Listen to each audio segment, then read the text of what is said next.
I'm planning a series of 3 videos on property purchase here, starting with the minimum amount that will get you the 3-year property owner's visa.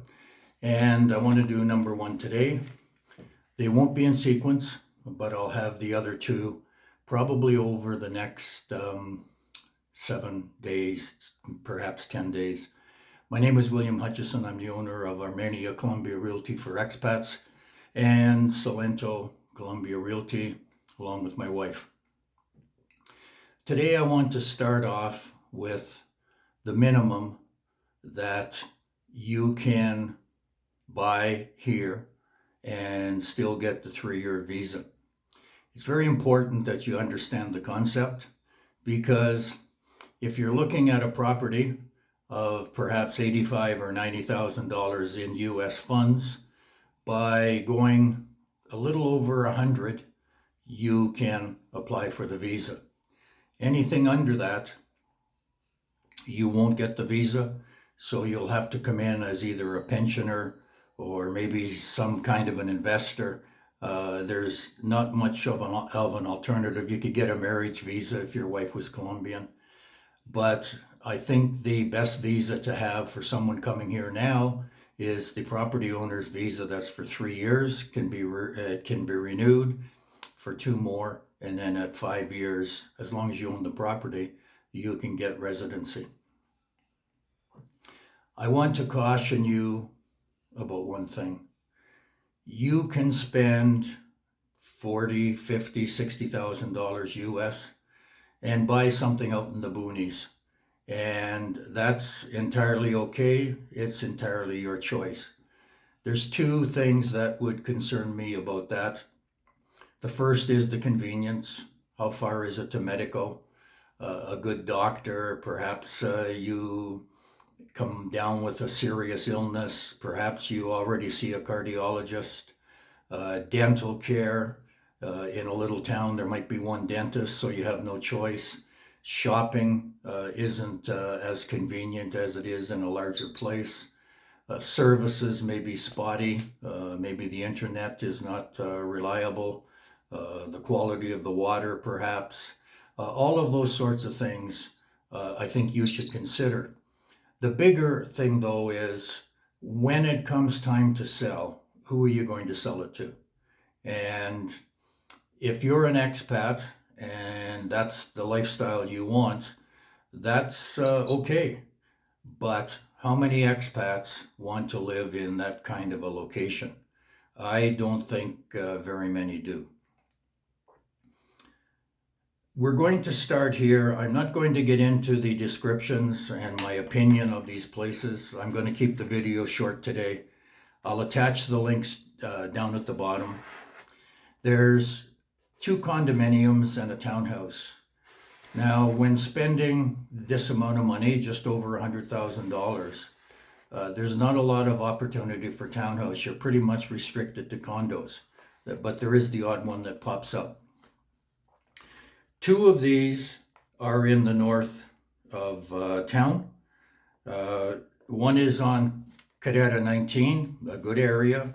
They're asking 450 million Colombian pesos, which today, if I use 4,000, it's been hovering there for the last couple of weeks. It comes in at 112.5 in US dollars. The other one we have is in Laureles, a great location because you can walk everywhere.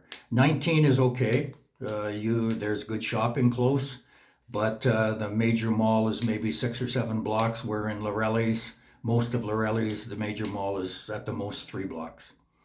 It's a $415 million million peso unit, so that translates to 103,750 in US dollars today.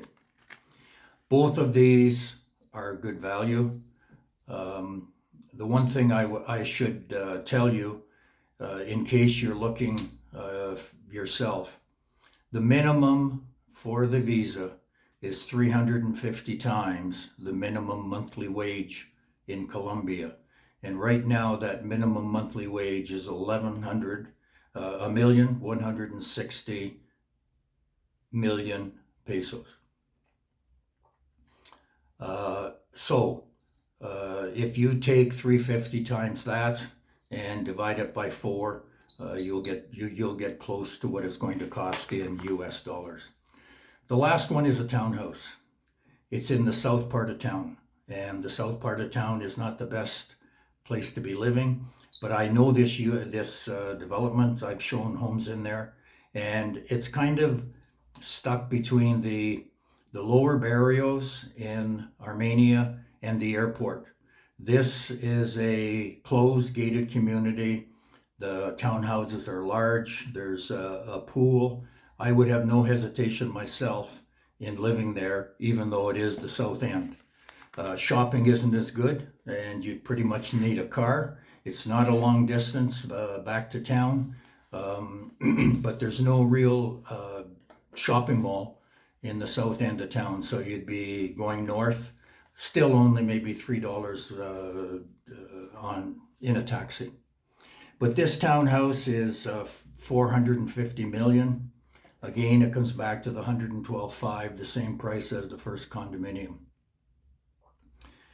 These properties are resaleable. There's no question about that. They're in the better areas. I don't think that you would feel at risk with your investment in any of these. This is about the minimum that you can get in for and get the visa. I apologize for talking about the visa so much, but it's really important here that you buy for enough to get the visa. If someone said to me, I'm going to spend $95,000 on something, my advice to them would be to spend $10,000 more if you have the money, and get something for $104,000. One thing you should know, because there's concerns about taxes, you don't become a tax resident in Colombia until you've spent 182 days here. And the tourist visa that's renewable after 90 is only for 180. There is the possibility that you could come here, find something that you like, and just spend those 6 months here, maybe through the winter, October through March maybe, go back to your hometown, and for those 6 months we could rent it out on a short-term contract. So don't let the fact that you might become tax payable, become a tax resident for Colombia stop you, because if you're not here more than the 182 days, you're okay. You don't have to file taxes and pay tax on your worldwide income. That's it for today. Look for the other two coming in the next 10 days. Please subscribe. You can do that by clicking on my round photo up in the top corner. William Hutchison, Armenia Colombia Realty for Expats, and Salento Colombia Realty signing off. Have a great weekend. I will, because I live in paradise.